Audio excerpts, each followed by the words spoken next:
The agricultural revolution.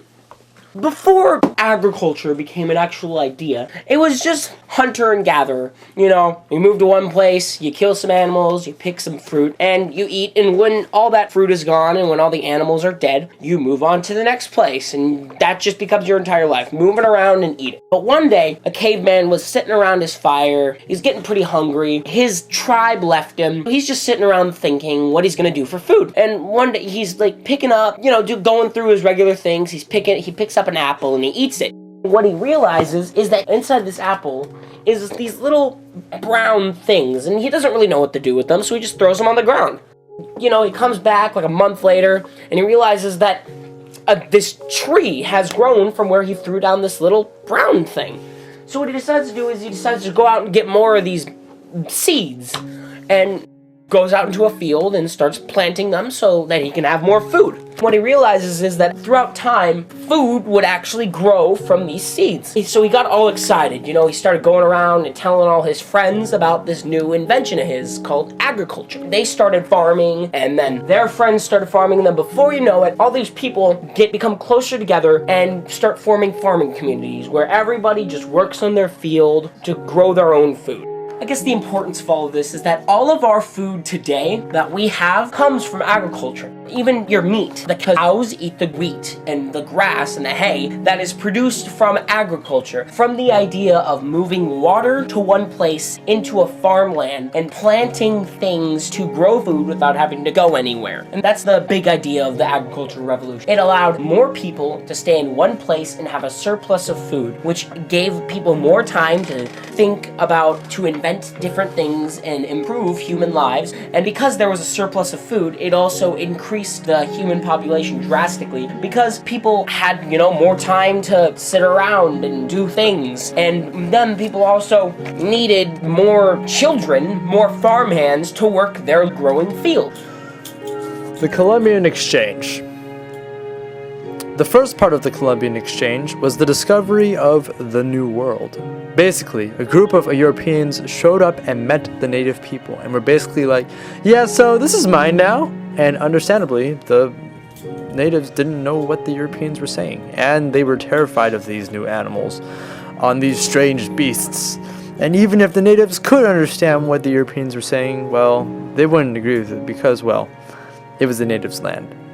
They had been living on it for centuries and weren't prepared to give it up. When the Europeans tried to convert the natives didn't take too kindly to it, and the Europeans didn't take too kindly to the natives not taking too kindly to the Europeans trying to convert them to Jesus believers. Team thing. And basically, the Europeans killed anyone who opposed them, and the Europeans were able to do that with their superior technology, for example, guns and steel and their foreign diseases. After the slaughter of the native peoples, the Europeans went back to Spain and told their ruler about this new land and all the strange vegetation that grew there. And the ruler of Spain, of course. Eventually, the ruler of almost every European country sent their ship and military to conquer and claim land for their nation. Although when the Europeans got to the New World, they killed even more of the native tribes and stole their land in order to start plantations. Some of the biggest hits, so to speak, were things like coffee and sugar. The Industrial Revolution. The Industrial Revolution was the change in how things were produced. Now, mainly it was consumer goods, but it could have been anything. And one of the biggest inventions of the Industrial Revolution was the steam engine.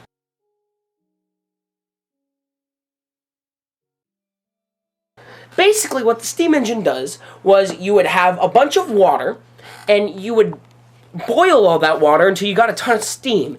And then that steam would push a turbine that would then push more turbines or create electricity that would then make something move. Mainly, one of the biggest uses for this was a train.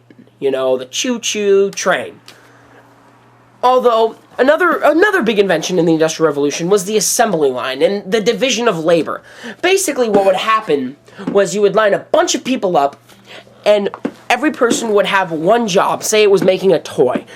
Every person would have would put one part on that toy, and it would keep going down the assembly line until it was finished. And then that way it would increase productivity and make everything, more efficient, which led to the whole idea of supply and demand, basic capitalism. Well, what happened was there would be one person or one company selling their whatever it was, their stock, their thing, for a price that was much higher than what it costs to make it. And that would just keep the economy running, and more people would want more, and that was the entire point of the Industrial Revolution, was more, more, more.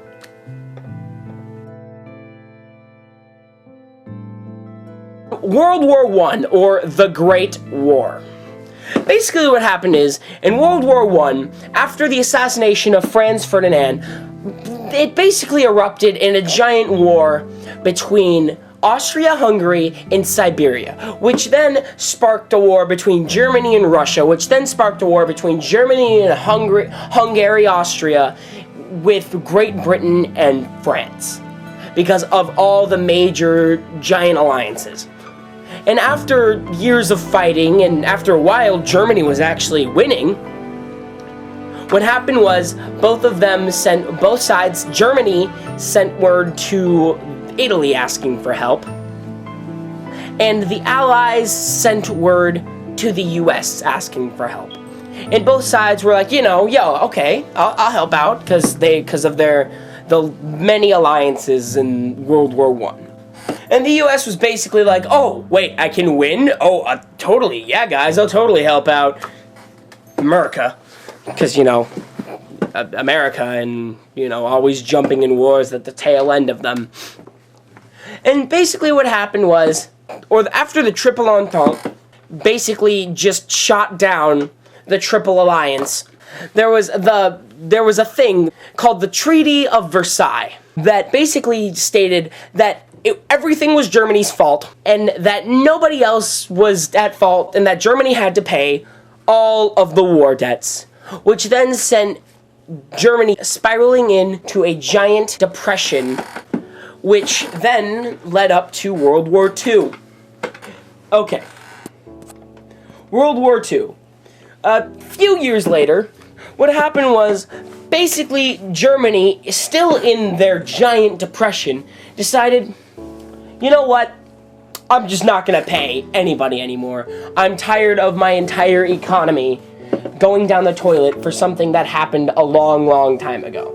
So what happened was, Adolf Hitler rose to power legally and became one of the biggest, yet I would say the most persuasive, you could argue the greatest manipulator of all time. And he got an entire country of racist conservatives to follow him, and, as all you know, or I'd hope you know, started the Holocaust. Due to Germany's massive nationalism, they worshipped Hitler as almost a god figure. They would do whatever he wanted, whenever he wanted, because he was Hitler. That's just how they thought. That's just the way they worked. Which was what most of the enemies of World War II were like. They were all extremely nationalistic, which is one of the reasons why the US got in the war, because of Japan's massive nationalism towards their own country, towards their emperor. Basically, during the Holocaust, as I'd hope you all know, anybody who was Jewish, a gypsy, or homosexual was killed because they were considered inferior. They were dragging down the population of Germany and all of, Germany's territories. Now back to nationalism. Nationalism was the sole reason why Japan attacked. Japan, being a very small country, ended in becoming an increasingly aggressive and militaristic country, decided that it needed more resources.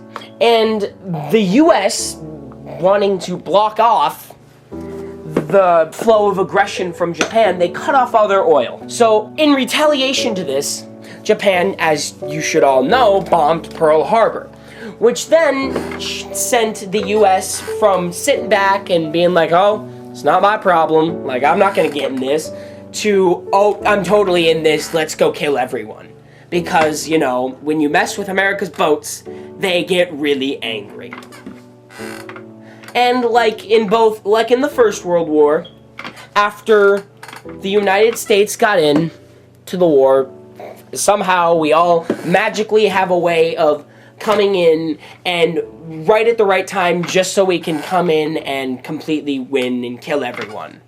And so in the end, once again, as you all know, the Allies, you know, Russia, France, Britain, and the US mainly, ended up destroying Nazi Germany, Italy, the Axis powers, and imperialistic Japan.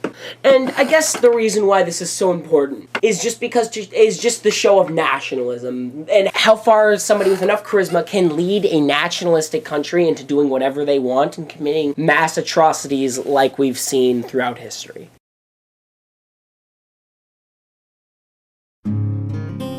Thank you, it's been very fun. Thank you. It has been very fun. I hope you liked the vid. We hope you liked the vid. And it kind of took us like 4 hours to do this. So, thanks. Woo! And that is actually that is that's an actual goat. That is a goat. okay. Okay. Bro fist, yes. Then Yes. Awkward all of that. Awkward yes. handshaking. Goodbye. Okay, bye-bye.